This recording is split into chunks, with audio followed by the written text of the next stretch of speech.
दोस्तों भारतीय रेलवे में बहुत सारे मतलब जोन है और उसी जोन में से सेंट्रल रेलवे ने अप्रेंटिस की वैकेंसी निकाली है।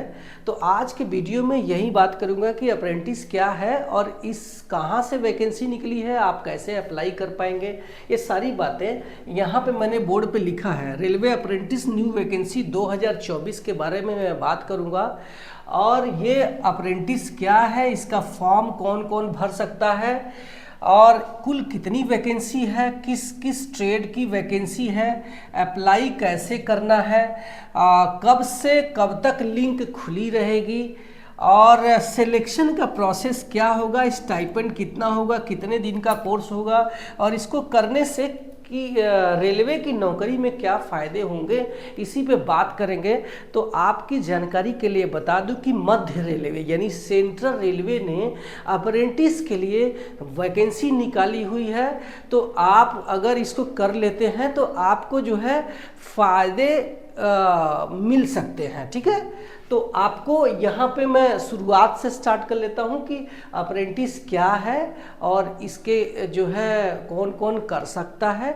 तो अगर आपने आईटीआई किया हुआ है या फिर कोई और टेक्निकल क्वालिफिकेशन किया हुआ है, आईटीआई डिप्लोमा या फिर डिग्री, तो उसमें 1 साल का जो हमें अगर एक्सपीरियंस कहीं लेना है तो हम किसी जो है वर्कशॉप में या फिर किसी ऐसे फॉर्म में काम करेंगे जहाँ पे हमारे जो ब्रांच से रिलेटेड कहीं काम कर होता है। क्योंकि जब हम कहीं नौकरी के लिए अप्लाई करते हैं तो वहाँ पे हमसे पूछा जाता है कि आपके पास कोई एक्सपीरियंस है क्या।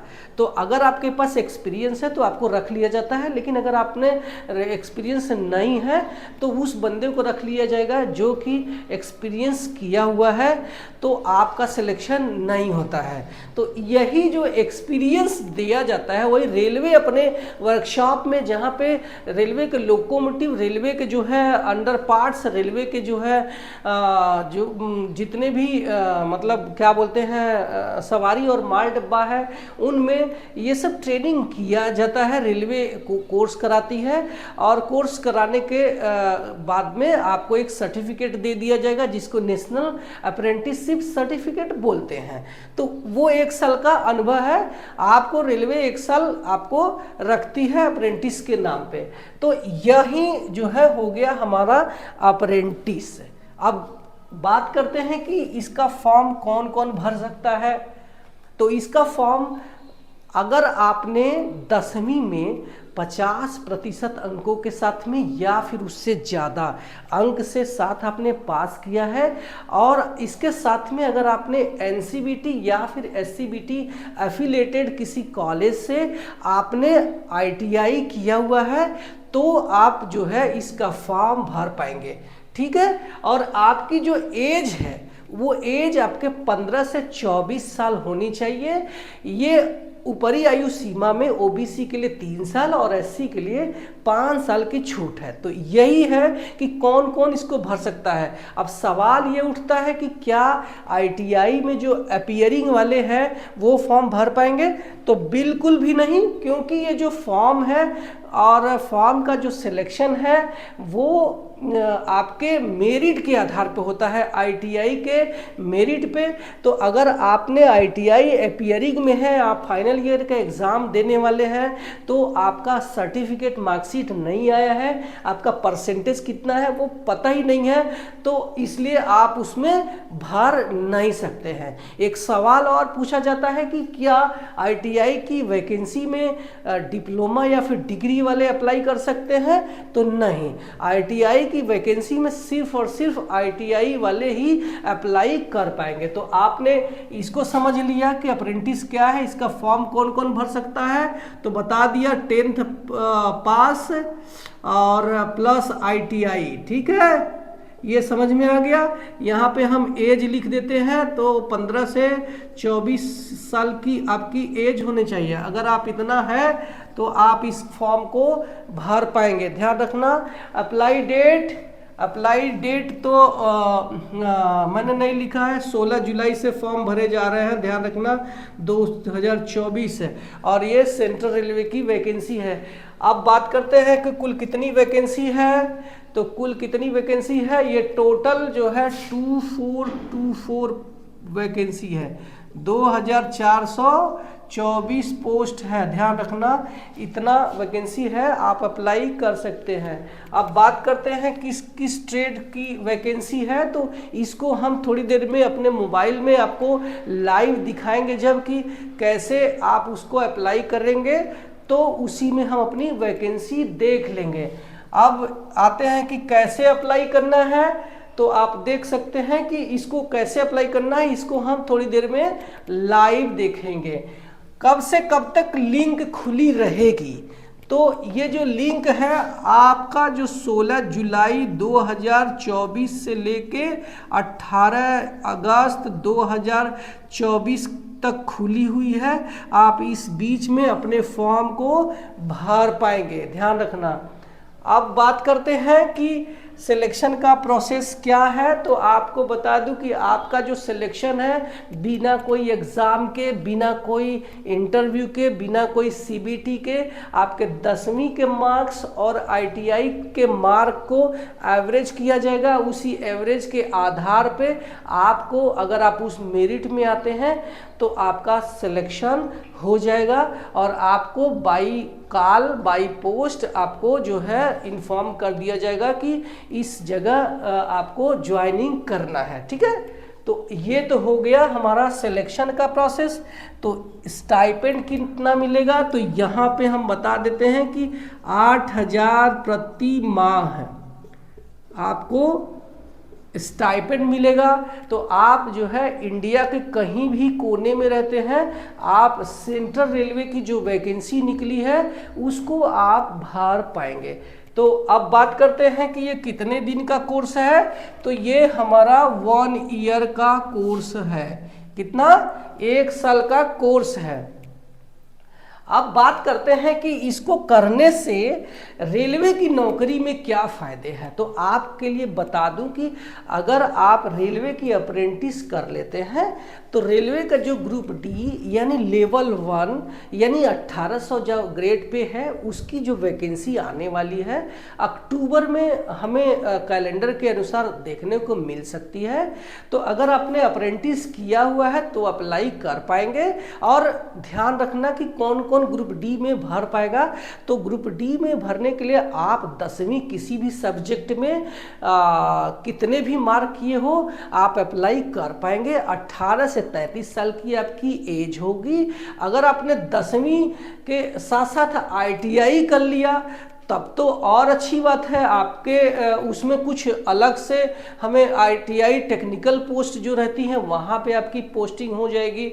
लेकिन अगर आपने ITI के साथ साथ है अप्रेंटिस भी कर लिया यानी 10वीं और उसके बाद ITI और उसके बाद अगर आपने अप्रेंटिस कर लिया है तो आपको ग्रुप डी की जो नौकरी है 20% का रिजर्वेशन आपको मिल जाएगा। ये बेनिफिट है रेलवे की जो अप्रेंटिस है। अब बात करते हैं कि हमें वो लिंक कहाँ से मिलेगी। तो वो लिंक जो है आपको RRC सेंट्रल रेलवे rrccentralrailway.com ये हमारा लिंक है। इसी पे आपको मिलेगी जो कि आपको गूगल में आप जाएंगे तो यहाँ से आपको सबसे ज़रूरी ये है कि फॉर्म भरने के लिए आपको नज़दीकी किसी साइबर कैफ़े में जाना होगा जहाँ पे आप अपने फॉर्म भर के अपलोड करेंगे। अपलोड करने के बाद आपको एक प्रिंट आउट ले लेना है। उस प्रिंट आउट को अपने पास रखना है। ऐसा नहीं कि आपने रेलवे का जो एड्रेस है अप्रेंटिस वाला आपने वहाँ बाई पोस्ट भेज दिया, तो वो गलती आपको करना नहीं है। सिर्फ मेरिट में आते हैं तो आपको अप्रेंटिस के लिए बुला लिया जाएगा और अप्रेंटिस के बाद आपको एक सर्टिफिकेट दे दिया जाएगा 1 साल का सक्सेसफुल, और आपके ट्रेड के अनुसार ही आपकी जो है अप्रेंटिस होगी। ऐसा नहीं कि अगर आपने फिटर किया हुआ है तो आप सोचेंगे कि मैं अप्रेंटिस इलेक्ट्रीशियन से कर लूँ, तो वो पॉसिबल नहीं है।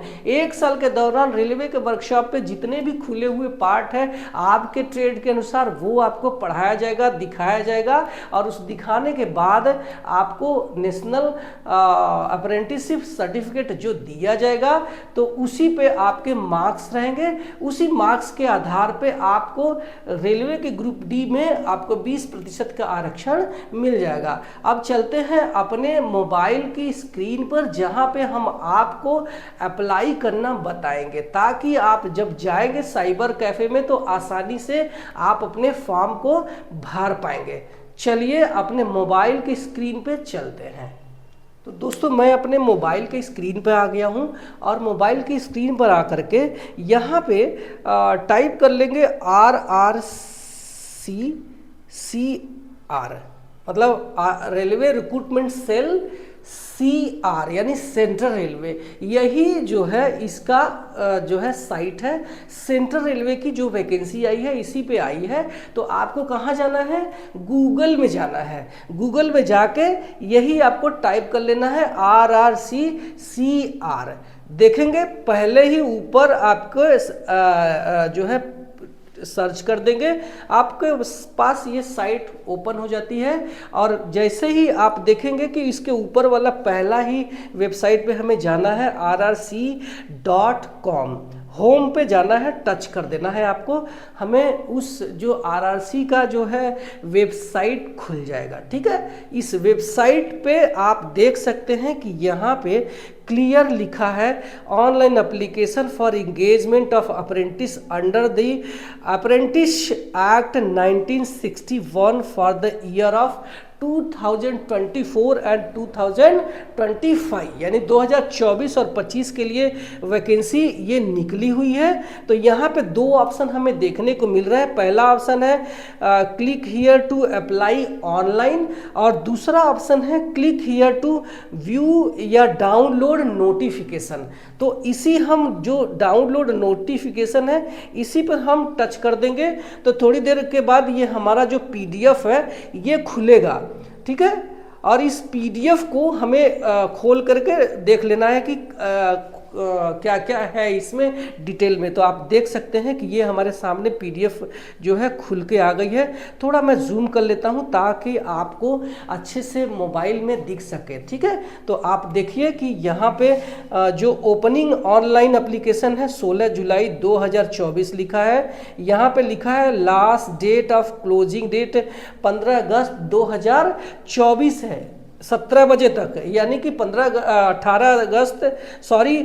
अगस्त 2024 तक आप अपने फॉर्म को भर पाएंगे। तो इसमें आप पूरा डिटेल में देख सकते हैं कि क्या क्या है। अभी हम जो है सारी बातें बता दिया है कि कौन कौन एलिजिबल है। अब आपको बताते हैं कि सेंट्रल रेलवे में आपको कहाँ कहाँ जो है ये अप्रेंटिस मिल सकता है। तो मुंबई की बात कर ले तो देखो कैरिज एंड वैगन वाड़ी बंदर मुंबई, और इसके अलावा कल्याण शेड, इसके अलावा कुर्ला डीजल सेट, इसके अलावा सीनियर DE TRS कल्याण, इसके अलावा सीनियर DE TRS कुर्ला, और परेल वर्कशॉप, मटुंगा वर्कशॉप, ये वर्कशॉप है, SNT वर्कशॉप भाईकला, तो ये उनके नाम है। इसके अलावा आप क्लस्टर भुसावल में देख सकते हैं। तो भुसावल में भी अप्रेंटिस की वैकेंसी है, जहाँ पे आपको भुसावल, मनमाड़ और नासिक में भी जो इसकी वैकेंसी है। इसके अलावा पुणे में भी है, देख सकते हैं CNW डिपार्टमेंट डिपो पुणे। इसके अलावा डीजल लोकोमोटिव शेड पुणे में भी है। इसके अलावा इलेक्ट्रिक लोको शेड पुणे में भी अप्रेंटिस की वैकेंसी है। इसके अलावा नागपुर में भी आप देख सकते हैं इलेक्ट्रिक लोको शेड अजनी में भी है। और इसके अलावा carriage and wagon depot Ajni में भी है। और इसके अलावा आप सोलापुर में भी देख सकते हैं। तो अगर आप सोलापुर से हैं तो आप देख सकते हैं कैरेज एंड वैगन शॉप कुर्डवाड़ी, यहाँ से भी आप अप्रेंटिस कर सकते हैं। अब आप यहाँ पे देख सकते हैं कि कहाँ पे कितनी वैकेंसी है, ये हमें देखने को मिलती है। जैसे आप देख सकते हैं फीटर की वैकेंसी कहाँ पे है, तो ये जो है आप अपनी सीट देख सकते हैं। फीटर की अनरिजर्व की 92, ओबीसी की 49, एससी की 27, एसटी की 14, इस तरीके से आपको 182 वैकेंसी तो फीटर की है। मैं ट्रेड की बात कर रहा हूं क्योंकि मैंने यहाँ पे आपको बताया था कि कौन कौन सी ट्रेड की वैकेंसी है, तो आप यहाँ पे ट्रेड में आपको बताता हूँ। एक फीटर है और दूसरा है वेल्डर, कारपेंटर है, पेंटर जनरल है, टेलर जनरल है, उसके अलावा इलेक्ट्रीशियन है, उसके अलावा मशीनिस्ट है, फिर से वेल्डर आ गया। फिर उसके बाद आपका programming and system and administration assistant है, और उसके बाद आपका डीजल मैकेनिक है, ठीक है, मैकेनिक डीजल। इसके बाद आपका टर्नर भी है, और इसके बाद ये आप देख सकते हैं इंस्ट्रूमेंट मैकेनिक, उसके बाद लेबोरेटरी असिस्टेंट सीपी, और उसके बाद इलेक्ट्रॉनिक मैकेनिक की भी है, और इसके बाद आपका जो है वेल्डर गैस एंड इलेक्ट्रिक भी है। और नीचे हम स्क्रॉल करके आते हैं तो आप देख सकते हैं कि सीट मेटल का भी इसमें हमें वैकेंसी देखने को मिल रही है, ठीक है। और उसके बाद नीचे और आते हैं तो मैकेनिक मशीन टूल मेंटेनेंस का भी है। इसके अलावा कोपा से भी है, आप देख सकते हैं computer operator and programming assistant. तो जो लोग पूछते थे कि कोपा से मैं फॉर्म भर पाऊंगा, तो यस, आप आने वाली ग्रुप डी में जो है कोपा से अगर आपने आईटीआई किया है और इससे अप्रेंटिस कर लेते हैं तो एटलीस्ट आपको 20% का रिजर्वेशन मिल जाएगा। लेकिन अगर आपने अप्रेंटिस नहीं किया है तो भी आप ग्रुप डी का फॉर्म भर पाएंगे अगर आपने आईटीआई कोपा से किया है तो ये हो गया हमारा जो है कोपा। अब बात करते हैं कि और कौन सा है, तो नीचे हमें वही वैकेंसी बार बार देखने को मिल रही है क्योंकि ये अलग अलग जो है लोकोमोटिव शेड हैं, ठीक है। तो ये जो अगर आप इनमें से किसी ट्रेड में अगर आपने आईटीआई किया हुआ है तो आप इस जो है फॉर्म को आसानी से भर पाएंगे और अप्रेंटिस का जो है पूरा फ़ायदा उठा सकते हैं जो ग्रुप डी की जो वैकेंसी निकलती है। इसके पहले जो वैकेंसी निकलती थी जो है अप्रेंटिस वालों की, तो 2014 से पहले कोई एग्ज़ाम नहीं होता था, कोई सिलेक्शन प्रोसेस यही था कि सीधा उठाओ, जिन्होंने अप्रेंटिस कर लिया उनको सीधा रेलवे में नौकरी दे दी जाती थी। लेकिन 2014 से बाद से इन पे भी लागू हो गया कि अब आपको भी जो ग्रुप डी का जो सीबीटी है उसको पास करना होगा। जो मिनिमम पासिंग मार्क है 40% अनरिजर्व के लिए, ओबीसी और एससी के लिए 30%, एसटी के लिए आपका 25%, तो वो आपको मिनिमम पास करना ही पड़ेगा, चाहे आप भले ही अप्रेंटिस करके गए हैं। लेकिन अप्रेंटिस का फ़ायदा ये होता है कि उसमें 2/3 और 1/3 का जो रेशियो है, इस तरीके से आप इस एग्ज़ाम को आसानी से पास कर जाते हैं। यहाँ पे आप देख सकते हैं एलिजिबिलिटी क्राइटेरिया इन्होंने क्लियर लिख दिया है कि candidate should completed 15 years of age, should not have completed 24 years of age. 15 जुलाई 2024 यानी 15 जुलाई 2024 को आपकी एज 15 से 24 साल के बीच में होना ही चाहिए। तो ये आपको बाकी एलिजिबिलिटी क्राइटेरिया मैंने सब डिटेल में बता दिया। उम्मीद है कि आपको ये बातें समझ में आ गई होगी। तो ये आपको बता दिया कि कैसे आपको अप्लाई करना है। आपको सेंट्रल रेलवे की वेबसाइट पर जा करके आप अपने फॉर्म भर दो, 2-4 महीने के बाद आपको कॉल लेटर आ जाएगा, आप अप्रेंटिस कर पाएंगे। तो ये वीडियो आपको कैसा लगा कमेंट सेक्शन में ज़रूर बताना, और आपको और कुछ सवाल है तो कमेंट सेक्शन में करना, वो भी रिप्लाई करूँगा। और आपने मुझे अभी तक इंस्टाग्राम में फॉलो नहीं किया तो वहाँ भी फॉलो कर लेना, और वहाँ भी अपने सवाल हमें पूछ सकते हैं। मैं आसानी से आपको सारी चीज़ें डिटेल में बता देता हूँ। मिलते हैं अगले वीडियो में। आप मेरे चैनल में पहली बार आए हैं तो सब्सक्राइब करके जाना। Bye bye.